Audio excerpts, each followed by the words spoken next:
You're on. All right. Thank you, sir. Appreciate the help. No worries. All right.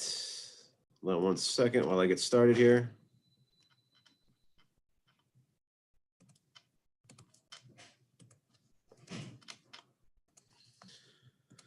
All right. Hey, everybody. Everybody can hear me? Everybody's good? I see that we have, looks like Selectman Joyce is here, Kevin O'Grady, Rich Damaraki. We've just gotten started. It's about 5:33 right now. We do not have a quorum for our bylaw review committee. However, I think we're fine to move forward with the public forum.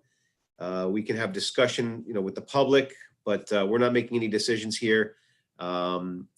But we're going to keep rolling through. This is being recorded by GCam.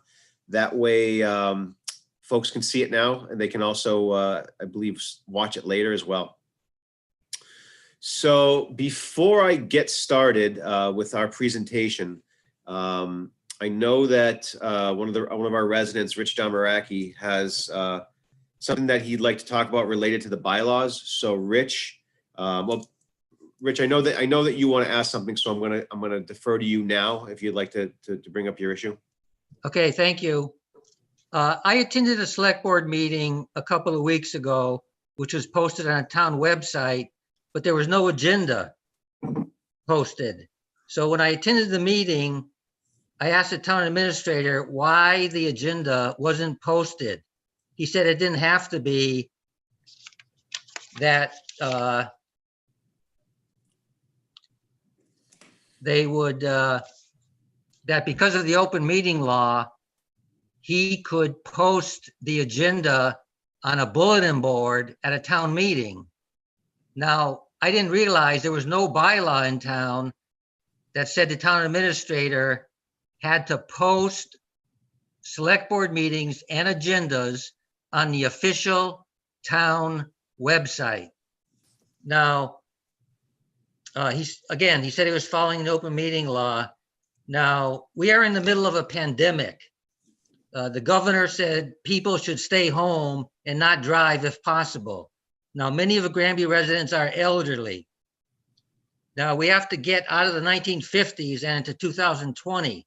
We shouldn't ask Granby residents to get in their vehicle, travel down to a town building, look at a bulletin board, I don't know if it's lit at night, in order to see what an agenda is for a select board meeting.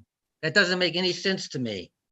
Now, I would like to add one sentence to the town administrator's responsibilities on page 10, item 18. Now, I know you didn't say you didn't want to add anything, but I think it's very important from a safety issue.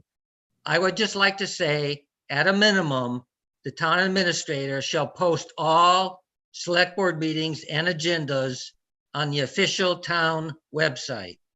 That's all I'm asking.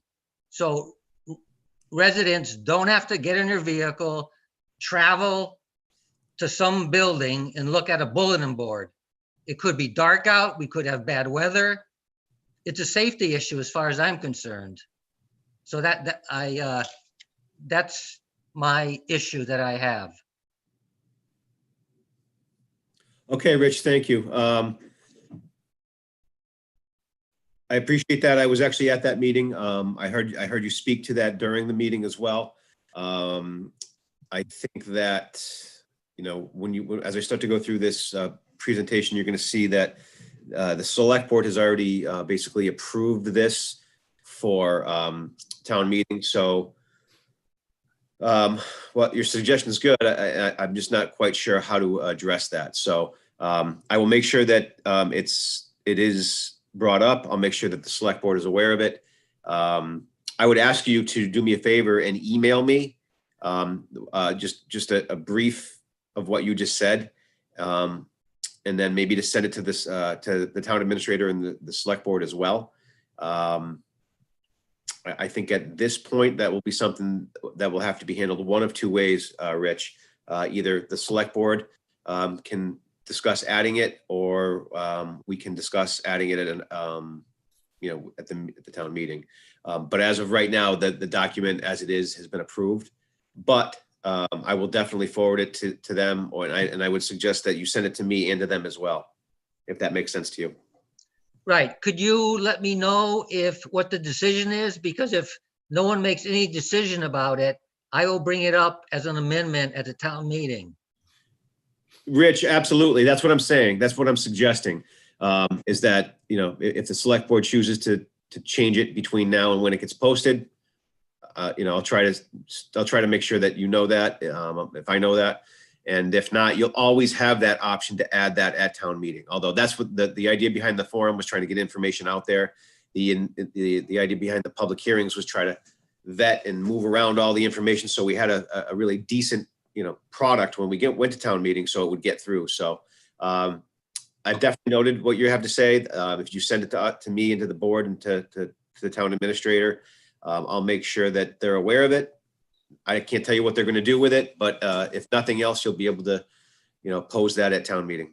What are your feelings about it, Al? Well, first of all, I don't specifically know what the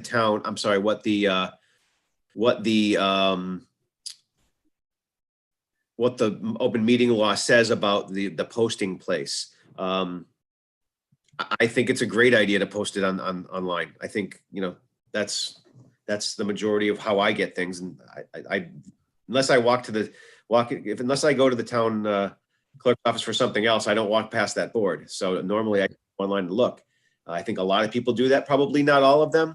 So I guess my answer to you is I think it's a good idea. But what really bothers me is that many times the agenda is posted on the town's website, but other times it's not.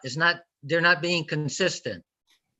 That's what bothers me. Yeah, no, Jay, I understand that. And I can't speak to why it wasn't there. Maybe it was an oversight. Maybe they had a technical issue. I can't speak to that because I don't know. But your suggestion is noted. I think it's reasonable. We'll see what the board says. Okay, thank you. You're welcome. All right, I see that Virginia Snowpeck is here. How are you, Virginia? And because Virginia's the third person here in our group, I'm going to call our meeting together at 5:40 just to make sure that we're if we end up discussing something that we don't run afoul of the open meeting law. I don't think that's going to happen, but better safe than sorry, right? So at 5:40 we will call our meeting together to order. And if nobody else has anything right now, I'm going to share my screen with you and we're going to get started.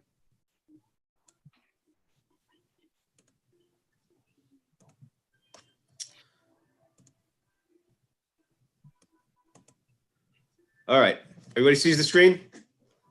Someone give me a thumbs up, Brian, if you can see it. All right, excellent.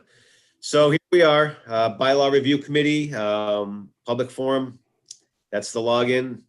Doesn't do you any good now because you're here, so you already are aware of it. So we're gonna keep moving. The people here already know about the Bylaw Committee's history. We were appointed by the Select Board in 2015. We've met what seems like a zillion times. We've requested information from the town employees, from the public, from elected officials, other town employees. We've done a lot of research, a lot of reviewing, reorganizing, drafting, and we started discussing a lot of things. The process so far, not just for us, but for all bylaw reviews, there has to be public hearings, which we've already done. We had 3 public hearings. We broke the bylaws into sections of the bylaws and we covered them. And then each consecutive hearing, we would also go back and handle all the things that we addressed from the previous hearings. So we've done that in terms of the law. We've handled those 3 things. So the next process, tonight is actually kind of like an extra step that we're taking to try to get information out to the public. So this public forum is not really necessary, but we're hoping to get some more information out there. This will be recorded, like I said, by GCam. That way residents can see what we're talking about, hopefully ahead of time, to avoid any unnecessary delays at town meeting. So the one exception to this bylaw process is one of the bylaws that we're suggesting is called a recall bylaw. And I'm going to get into that, but that needs to be gone through a special act of legislation. It's a very special animal when it comes to bylaws because it kind of changes the way that we handle our government, so to speak. So while we're going to discuss that briefly because it is one of the bylaws, just so you're aware, so everybody's aware, it's going to be handled separately. So it won't be part of the actual bylaws because it goes through a different process. So generally speaking, there has to be town approval of these at a town meeting or a special town meeting. And then the Attorney General has to approve it after the town says, yes, this is what we want to be our bylaws. Once the Attorney General approves that, it comes back and they become our bylaws. So like I said, we've gotten a ton of information from the public, town employees, elected officials. And one of the things that I should really make very clear is that we need to move forward with these. And so unless we find something fatal, any major changes or even minor changes at this point are probably not advisable. I know that Rich Dombrowski had just made a suggestion relative to posting of public meetings. And Virginia, I'm not sure if you were here for that, but I've kind of forwarded him to the select board because one of the things that people need to understand is that, these bylaws, this draft of these bylaws have already been approved by the select board for town meeting. Certainly it's within their realm to change that, but in any event, we won't be changing anything here tonight. But having said that, I think it's important to note that bylaws they're a living document. They can change. Just because we go to town meeting and we approve set A of the bylaws, whatever we came up with, it's not like they're going to be that forever. The bylaws change all the time. There's the process. They go through the same process. That one can change. They don't all have to change. So no matter what we do when we go to town meeting, we're not locked into those, for the rest of our lives. So that's an important piece to be thinking about. Our goal tonight will be to summarize the major changes that we are suggesting. We hoped to provide questions, time to question if time permits. And what I'll ask people to do is if you have a question, you can pose it through the Q&A. It should be at the bottom, I think bottom right of your screen. If you click on that and type your question in there, then I can see it. And we'll do one of two things. I'll either try to answer it, what I'll probably do is I'll try to answer it verbally through the, just talking instead of trying to type back. And then if it's too much, if the question is too much, like to put in typing, just type, hey, this is Brian Hochschild and I got a question. And that'll be my cue to kind of give you the mic, so to speak. All right. So we'll try to do that as we go. I'll try to ask, as we go through each document, through each chapter. I already said that it's been approved. We won't be making any changes here tonight. I also wanted to mention, and most of you probably already know this, a copy of our draft document is on the town website. So you can see everything that we're talking about tonight. This is going to be a really brief overview of everything that we've talked about. So let me see. Any questions thus far? I don't see anything in the Q&A. No, we're good. All right. Alex, if you're watching, if any of you see any of the thing come up in the Q&A, that'd be great. Just kind of give me a heads up somehow. But so one of the first things is the annual town meeting dates. It's a new chapter, new section. One of the things that we did there is we changed the dates from the second Monday in May to the second and fourth Tuesdays if necessary. And one of the reasons, probably the biggest reason we did that was because the school had an issue with the information from town meeting coming out too late, and they would have to lay off a large number of teachers that realistically probably weren't going to be laid off, but they didn't know because there was no solid financial information to work on. We talked about these issues a lot. It had a lot to do with when the cherry sheet comes out, and what we did was we decided to make it these dates. We believe that helps the school with their issue and doesn't really put the town out too much. So that was what did I just do? You guys still see my screen? Yes. All right, I did something not good. All right, here we go. We're gonna keep moving. Just so you know, I have links to both of these, both what is existing in the bylaws and what is proposed in the bylaws. If anybody wants to see them, I can certainly bring them up, but you know, in the interest of time, I'm just going to keep going unless somebody puts in the question and answer or speaks up and says they want to see something.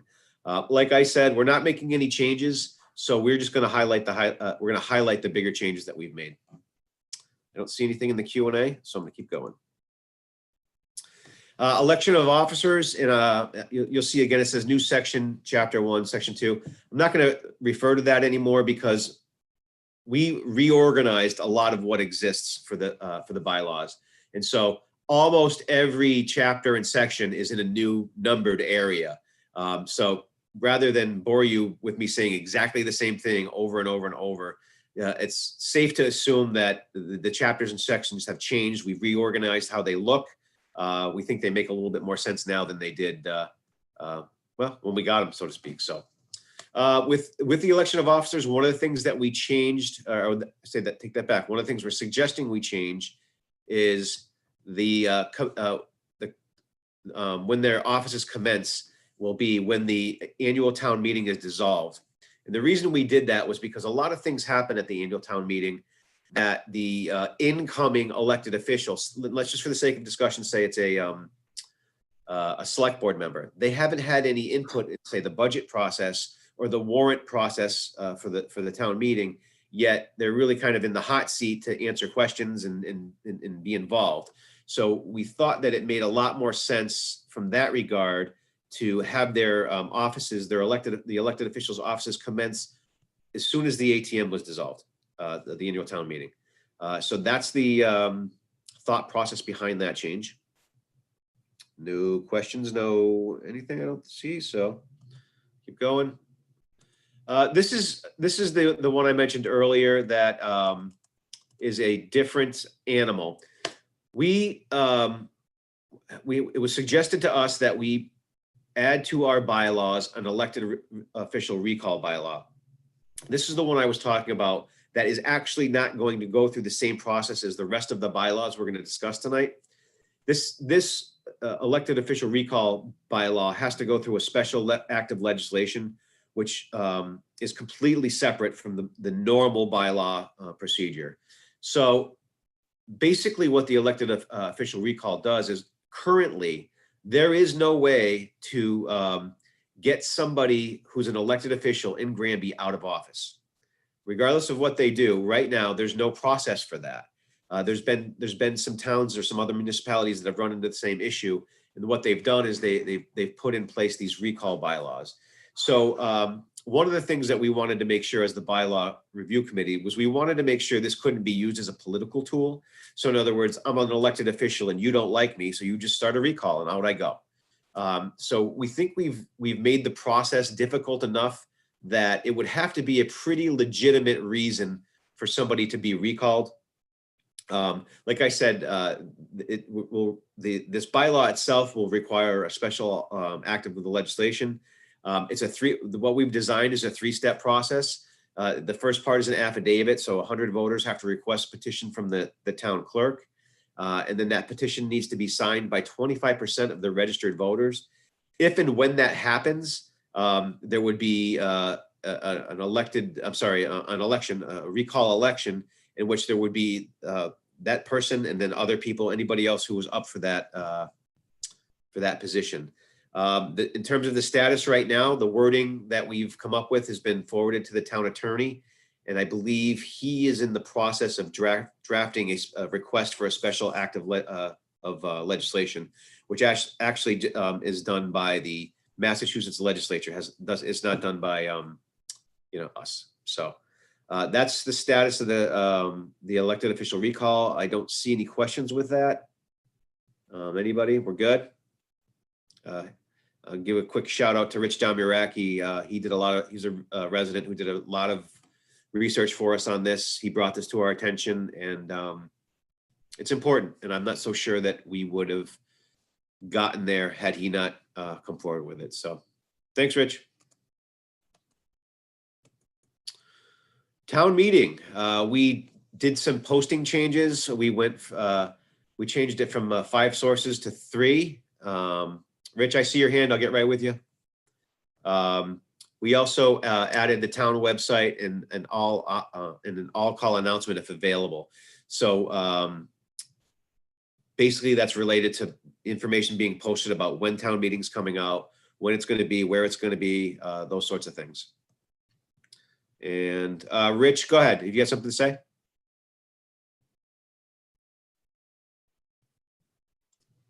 You said 25% of the registered voters are needed for the process. Do you know how many residents or how many people that is? Rich, I can tell you that I'm not, hold on, let me get back to the previous screen. I don't know what that number is right now, but I can tell you that the way that we wrote the bylaw was that it would be the, would be 25%. Hold on, let me get back to it. 25% of the, it had something to do with the previous election. Let me get back to it. I can open that up. Give me a second.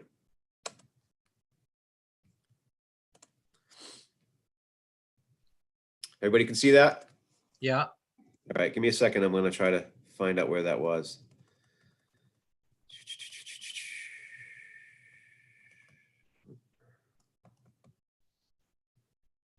Because the actual number of people who actually vote in town, I think is very low. Here it is. So the petition before being returned and filed shall be signed by qualified voters of the town, equal in number to at least 25% of the qualified voters of the town as the date of the affidavit was filed with the clerk. So it's 25% of all the people who are qualified to vote at the time when it's set. Does that mean registered voters? That'd be a good question for the town clerk. I don't know the answer to that. That's what I would say. Yes. I think that's what I would say. Yes. Okay, thank you. You're welcome.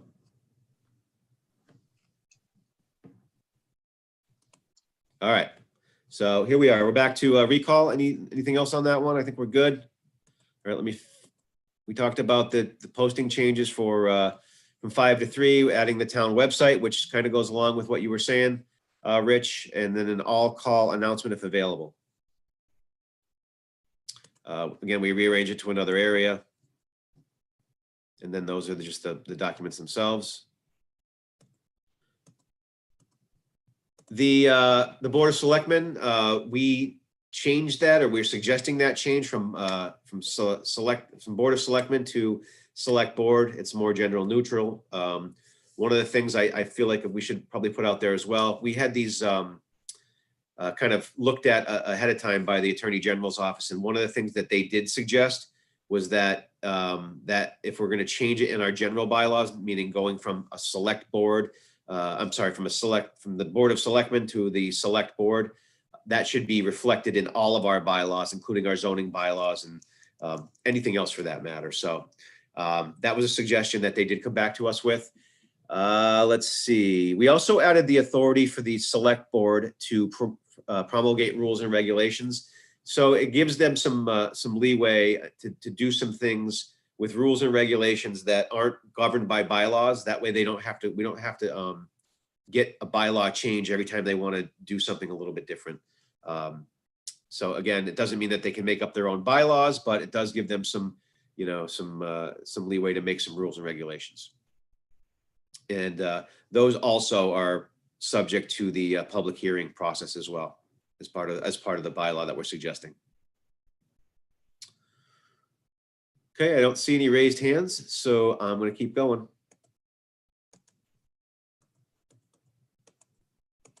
Oh, sorry. So one of the things we did with the town, we put a town administrator section in.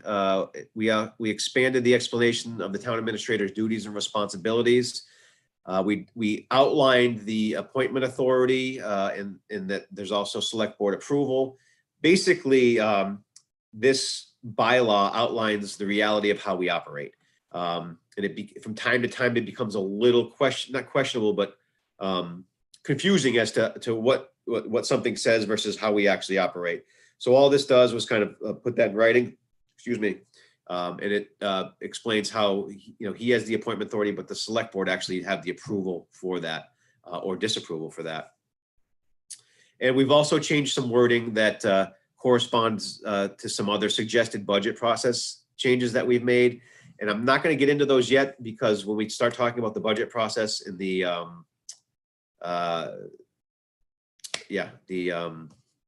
Finance Committee, sorry, that'll become very apparent what we're talking about, and to say it here would just be taking it out of order. So again, those are the changes that we've done. For the most part, we've outlined his duties, responsibilities, and authority. I don't see any hands up. All right, we'll keep moving. The budget, we changed, like I said before, the dates for the town meeting. It was worked better for the school layoff issue. We outlined the budget process with some milestones in the calendar as well. We were hoping to promote some positive interactions between all of this the involved individuals, from the town to the department heads to the school committee, to anything, just so the process was better, the communication was better. And those are some of the things that were suggested by the Department of Local Services and the Department of Revenue. And we had some documents that we reviewed from other towns where there was some suggestions from those agencies that said these are the things you should be trying to do. We also had to add a bunch of all of our revolving funds need to be listed. And I don't know the law that changed that, but somewhere in the last 5 years, while we were doing this, that was one of the laws that changed, that any revolving funds that you have, any revolving accounts that you have to be listed in your bylaws. So our budget process has that in it now as well, that it didn't prior. Again, I'm not going to post the actual documents themselves unless somebody needs to see something specifically. This is all available on the town website. Okay. So the Finance Committee, one of the areas that we spent a lot of time on was the budget process and the Finance Committee. And I want to be very clear that our thought process and the time that we put into that was not a reflection whatsoever on the great work that the Finance Committee does.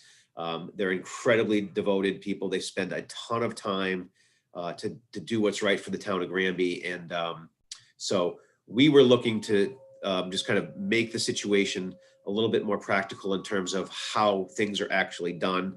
And I also have to say that at the beginning of this process, I think I speak for our entire committee, we were really kind of expecting the Finance Committee to be at odds with us about this. And maybe in the beginning they were, and I don't want to speak for the Finance Committee, but I can tell you that I feel like throughout the process, and certainly to the end result, we ended up with a partner, not an adversary, and they were instrumental in developing this. So I don't see that they're here tonight, but specifically, I want to, on behalf of our committee, thank the Finance Committee for the insane amount of time that they spent with us. Specifically, John and Bob, they spent so much time, providing us with documentation and giving us great ideas that I would be remiss if I did not mention it here today. So anyway, right now to discuss the way our budget process is aligned in our current bylaws is that the town administrator develops and presents a balanced budget to the select board. At that point, the Finance Committee takes it, and they, in theory, could change it any way they want before the town meeting, regardless of anything else. Now, that certainly has not been the practice. The practice has certainly been a much more cohesive and collaborative piece of work than that. But one of the things that when we were doing research about this that came up, there was another town very similar to us was dealing with very similar issues. And they suggested that the reality of it is that the Finance Committee should really be an advisory role, and that the people that are responsible for the budget during the day-to-day budget should really be the ones drafting it, because they're the ones who are going to be held accountable to it. So they suggested that the Finance Committee really have that advisory role, kind of be to use their term, the town's unbiased budget watchdog, and it's suggested by several different guiding agencies. So they would review, comment, and make suggestions to the board to the select board and to the town administrator for all of the budget and all the warrant articles. And the way that we've designed it, I'm giving you this in a very kind of Cliff Notes version, is that anything that they don't agree on together is printed. The townspeople will know that because their separate opinion will be posted in the booklet itself. So I suspect highly that for the most part, when we go to town meeting, the same thing will continue. There will be a lot of cooperation. There will be a lot of negotiation, and they'll come to town meeting with an agreed upon budget. However, if there aren't any, it's a great opportunity for our community to see the other side of the story and why any one group isn't agreeing with the other. So that's part of the change. This is we continue with the finance committee. Like I said before, it's all about the checks and balances. You know, the town administrator and the select board are the ones who develop the budget and will be ultimately responsible for its implementation. And that leaves the finance committee to really be the watchdogs and, you know, the unbiased people who aren't now saying that, you know, the budget that they drafted isn't working, or it needs to change, and things like that. So, and quite frankly, we know it may look slightly different on paper. It's actually very much more reflective of our actual existing budget process. And again, it aligns with the roles of the finance committee as directed by some of these other documents that we've seen. And I won't go through. One was at Southampton, the town of Southampton. There was a document from the DLS, and then there's a couple other documents here that you can see that we've researched and used as kind of guiding documents for us. So I think that is it for the finance committee. Again, all of this is available on the town website. The proposed ones are, and certainly the existing bylaws are on the town website as well. Any questions, comments from the bylaw review committee? Anybody? Anything? Participants? Anybody got anything? I don't see any Q&As. Nobody's hands are up. All right. Keep moving. Town clerk. This is an easy one. All we did was add a list of responsibilities that she helped us draft. A lot of our bylaws were very narrowly drafted with like very little and didn't say anything about what the town clerk's responsibilities were. So we added that. Again, I won't bring that up. Town treasurer. We same thing. We expanded the explanation of the town treasurer's duties and responsibilities. I don't think there's anything earth-shattering in either of those, quite frankly. If you didn't know what the town treasurer did and you had to guess, you probably would have come up with the majority of the things that we talked about too. So anything with any of those? Don't see it. Town collector. Honestly, we didn't do a lot here. We reorganized the area, the section, gave it some different titles like we have with everything else. The one thing that we did do, and this was a suggestion, I don't remember whose it was, but we added a section that allowed the town collector to delegate authority for collections. Gives them just a little bit of leeway when they have to do collections to, give it to this person or this entity or whoever. So that was one change that we made, and that came through a suggestion. I believe it was through Steve Nally, but I'm not 100% sure of that. But he's not here, so we're going to give him a lot of credit tonight. Both good and bad. So, all right, no questions. We're going to keep going. Oh. So town officials and town business, absolutely no changes. We did reorganize it. The wording is exactly the same. Different chapter, different titles, but the content is exactly the same. You'll notice that anything where there wasn't any changes, I didn't attach the documents here because it didn't make any sense because they're existing. We're not making any changes. So committee is appointed by the select board. We reorganized. One of the things we did add to this was we clarified how to remove a member. And what we decided to do was that if, like, for instance, the bylaw review committee, let's just say Brian Hochschild ends up being a slacker and he decides he's not coming to any meetings. We can't just take a board vote and say, you know what, Brian's out, Alex LaMarche is in. What we decided was that should really be suggested back to the board that that appointed us in the first place. So in our example would be the select board. So if the board decided that I was the slacker and they wanted to get rid of me, they could reach out to the select board and say, hey, Al Wishart's not doing his job. He's not coming to meetings. He's a bum. You know, we need somebody else. So it seemed to make sense. If they're the ones who gave us the authority to exist, they should be the ones to take it away. So that is one change that we made to this area. The other thing we did too is that we added how if there's more than one alternate member on the committee, on a committee, how those voting rights would be decided. We decided that if you had two alternates and you needed one of them to vote, who votes? We decided that the suggestion would be seniority.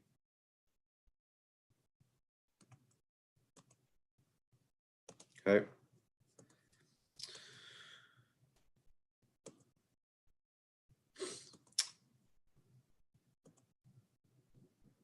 All right, so in terms of regulations of traffic and motor vehicles, some of the same reorganization, and you'll notice that all of the penalty info, all of the fees, things like that, we've removed from the specific bylaws and put in an appendix. And I'll get to why we did that later.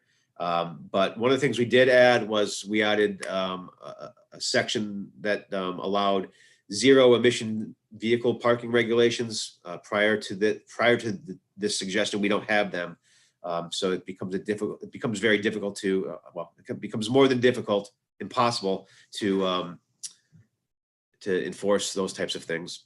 We also added some drone regulations, which was suggested to us by some town residents. I can tell you that those regulations are basically right in line with what the FAA says you can and can't do with a drone. Any questions? All right, moving along. We made some changes to the, we're suggesting some changes to the tag sales and flea markets regulation bylaws. So we've changed the number of hours of tag sales from 72 to 48 hours. We also changed the number of tag sales any person, any place can have, any residents can have, from 2 to 4 per year. We did put a regulation in that says there's no setup of a flea market before 7 a.m. And then also in regards to flea markets, that number has gone from 2 a year to 4 per year. Other than that, it's very similar. Any questions? Zero. Okay. The bylaws section. Some of the things that we did here, we changed the number of years for a bylaw review. So in other words, what we're doing right now, from 2 years to 5 years. I'm not sure that I went into it at the beginning of this presentation, but our current bylaws say that they're supposed to be reviewed like this every 2 years. And to be perfectly honest with you, the closest review that I can tell you happened was 20 plus years ago. Nobody really knows. We don't really have it documented when the last time it was reviewed. So this is a really good thing. We get these passed. We're in relatively decent shape. And hopefully the committees that serve after us have a much easier job. So that went from 2 years to 5 years. And we also had a suggestion, I believe came from Selectman Sexton, I believe it was, about adding the wording to make sure that the bylaw review could be a standing committee.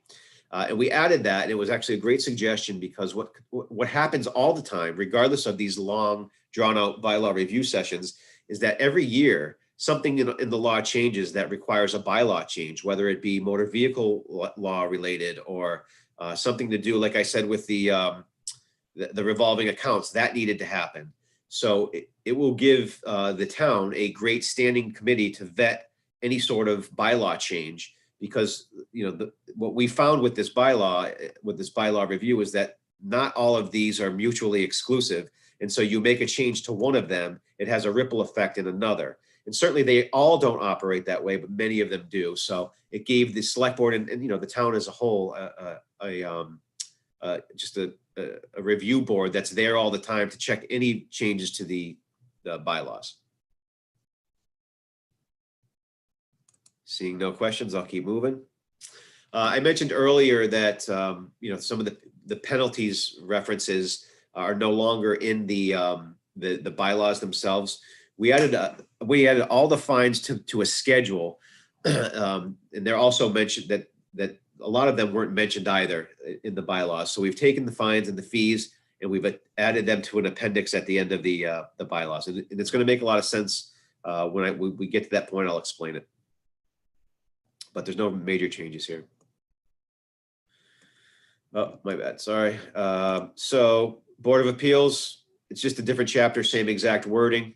Nothing to see here. Same thing with the gas inspector. Just it has a new location, says exactly the same thing. No changes. Animal control was an area that we spent a significant amount of time in. There's significant changes that adopt. I know the presentation says new legislation related to animal control. It's no longer new. It's been around for several years. So we used to have a dog or a canine control bylaw. We now need to have an animal control bylaw that's set by state law. So it's a completely new set of regulations for the town. Like I said, the bylaw additions themselves are basically directed and determined by the legislation that changed. And I think the thing most people have questioned, and that's why I bring it up, is one of the issues that we had with the existing dog bylaw is that it's really a control bylaw. It's not a leash law.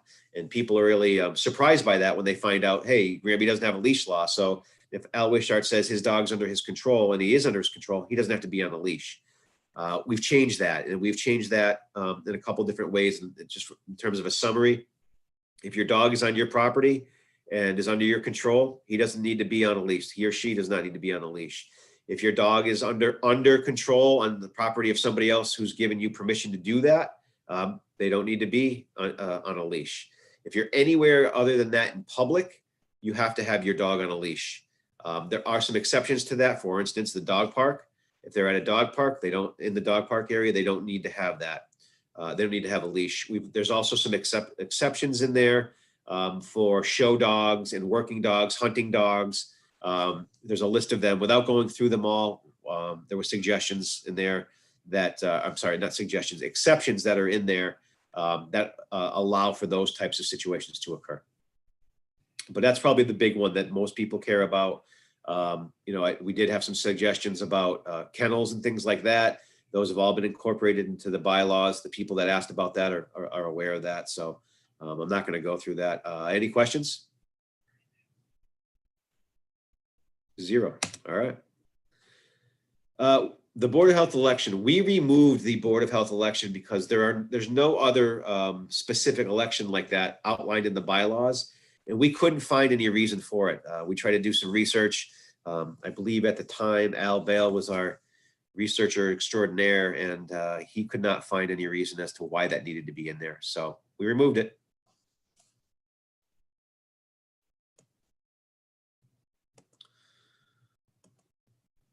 No changes to the town collectors, exactly the same. Building inspector, exactly the same, no changes. Public health and safety.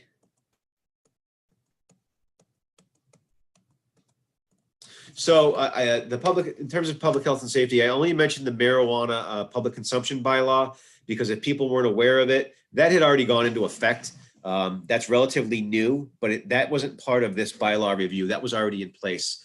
And I think at one point somebody asked me about that. And I wanted to just clarify that that's already been approved, but it would be incorporated into this set of our bylaws as well.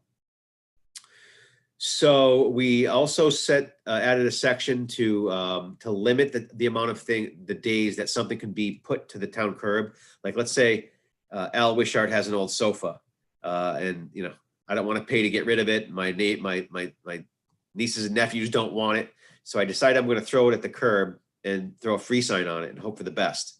Well, that's all well and good if somebody takes it, but if they don't, it sits out there, it gets rained on, it just becomes a complete disaster, and it's unsightly.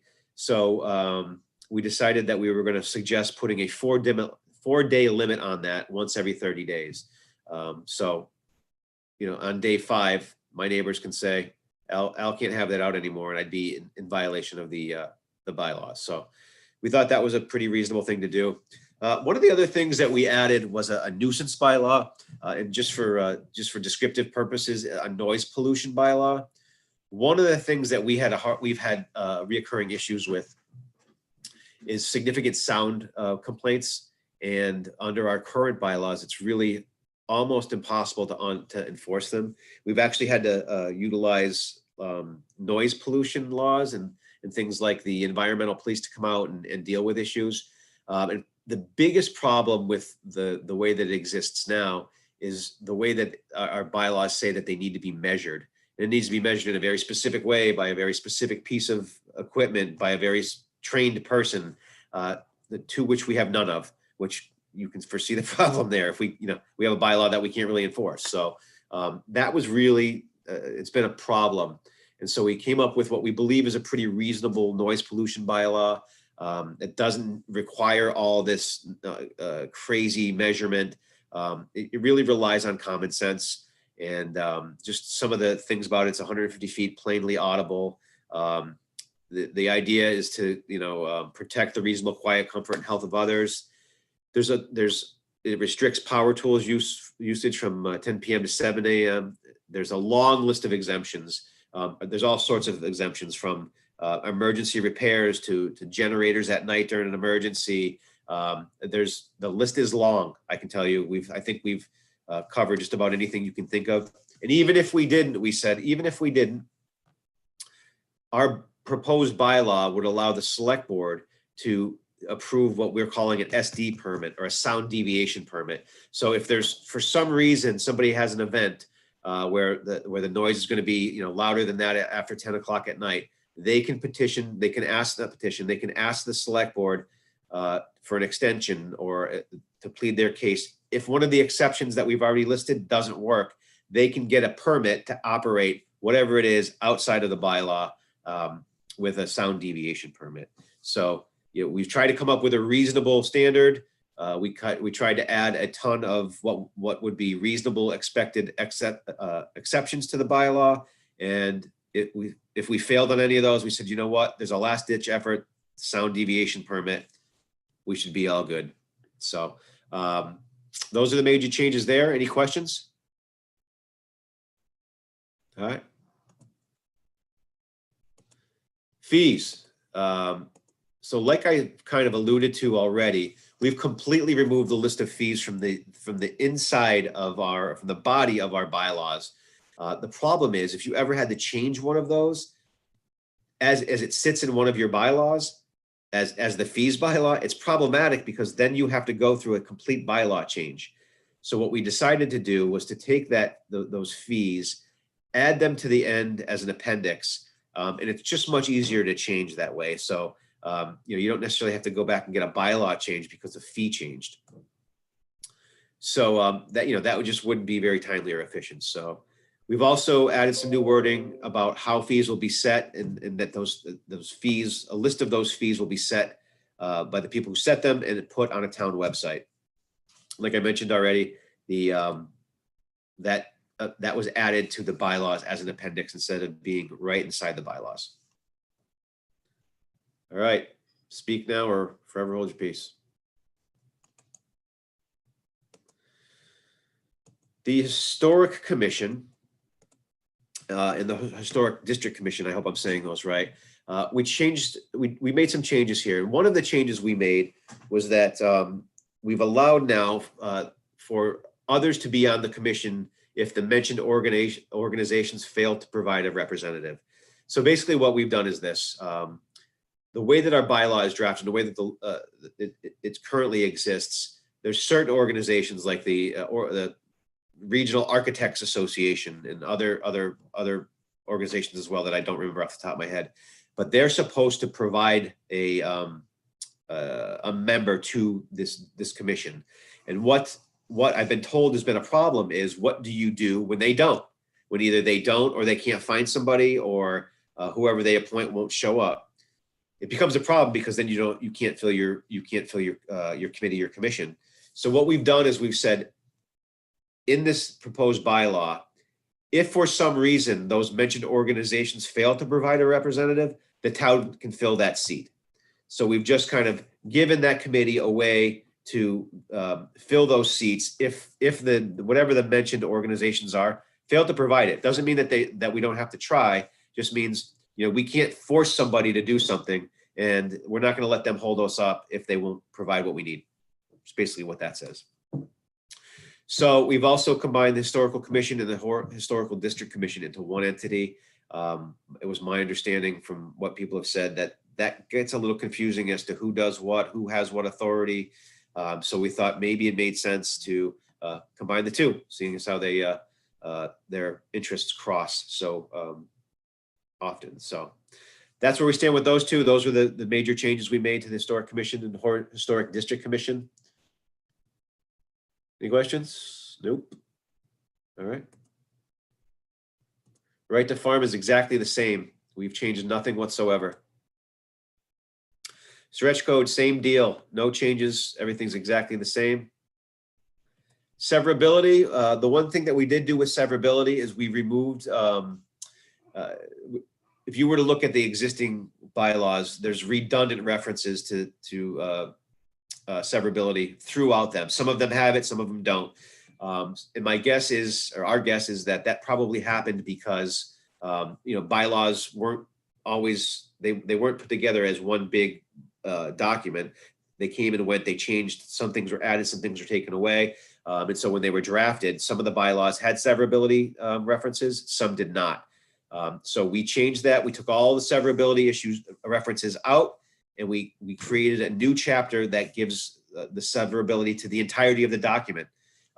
Just seems to be make a lot more sense and be a lot less redundant. So I think that's pretty much it for that one. Jay, Joyce, Selectman Joyce, I saw you had your hand up. Did you have a question? Can you hear me, Al? Yeah, I can hear you, Jay. Okay, on the stretch code, that was completely changed. Because remember, our old bylaws says 2009, but we're currently required by the green community to use 2018. And there's already a proposed change for 2021. So we don't do all the changes every time they change every couple of years. We were going to refer to the CMR. Jay, to answer your question, can you hear me, Jay? Yep. All right. So you're referring back to the question that you had posed at our last public hearing. And our board looked at that and we reviewed the bylaw, and we ended up leaving the bylaw the way it is because the bylaw already has wording in it that says that basically says that we are, you know, we're going to hit the stretch code will be whatever the most recent one is. And the only reference to, the section that you referred to, I'm not sorry, the section, but the version that you referred to, inception of the bylaw. There's wording already existing in it that says that, you know, it has to be up to date with whatever the stretch code is. Okay, I just remember when we went over it, in the old document, it said 2009. When we checked it was 2018 we had to use, and there's a pending change for 2021. And I know Chris wrote something, sent it to both you and myself about doing it to the CMR. That's all I know about it. Yeah, no, Jay, he did, you brought that up. He did, and we ended up. Okay, well, if it's going to be changed to the latest, that's all we really need without going through a bylaw change. Yeah, and that's a great point, Jay, and that's we think we're covered there. The last thing you want to do is to have to change something like that changes so frequently. Yeah, that's all it was meant to be. That's all. Excellent, thank you. Yeah.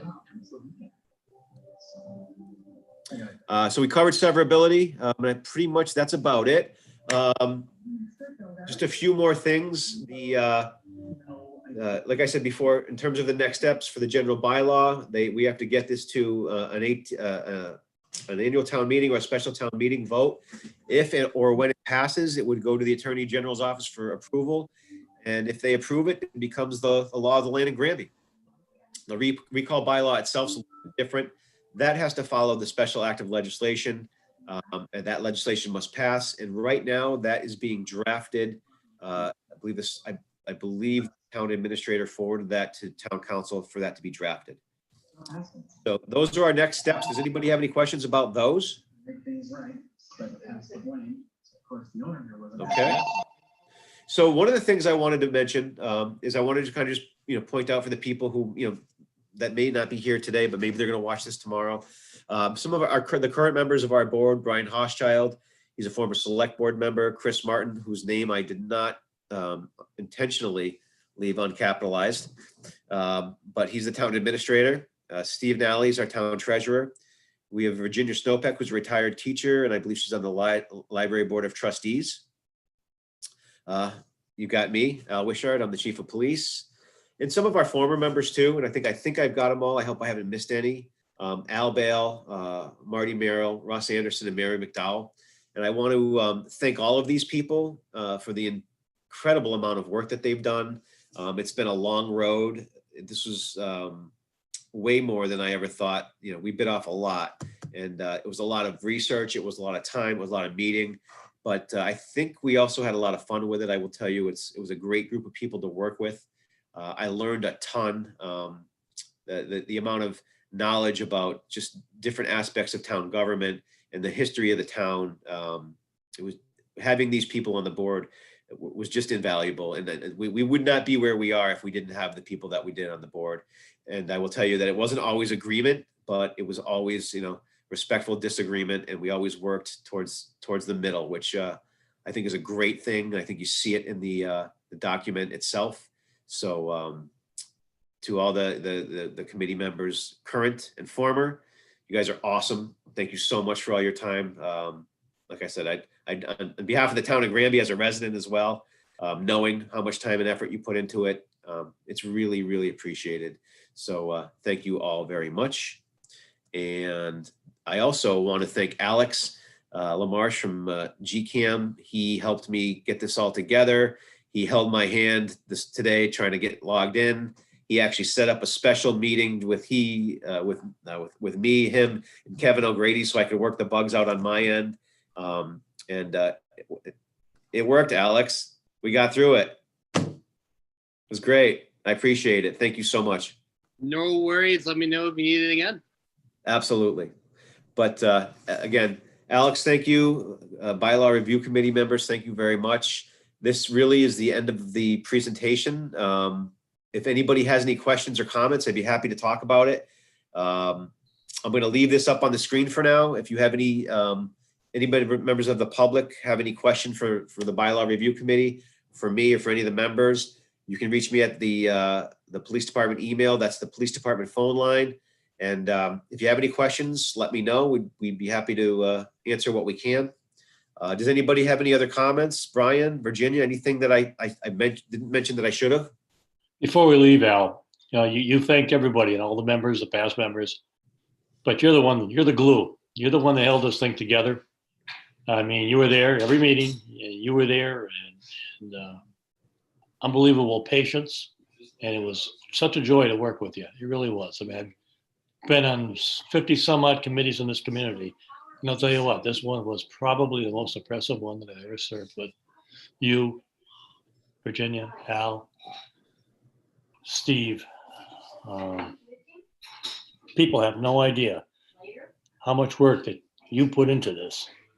And what they're getting is one beautiful bylaw. So thank you on behalf of the town. Thank you. Thanks, Brian. I really appreciate that. I've had a blast and I've learned a ton. Thank you. I appreciate that.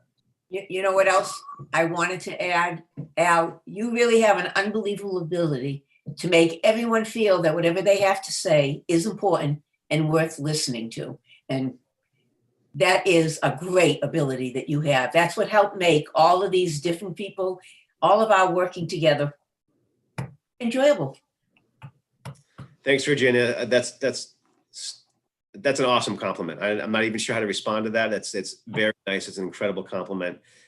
You guys have been awesome. It's been a great experience for me. I learned so much.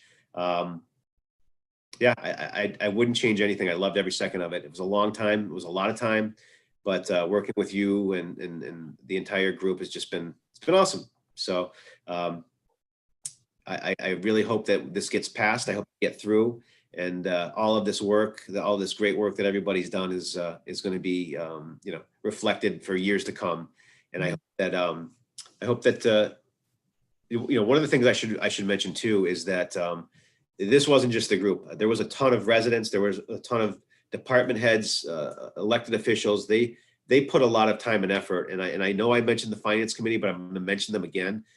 They were invested in this, the entire time. They were great. They didn't always agree. We didn't always agree, but we worked we worked together to get to a point where we all agreed this makes sense.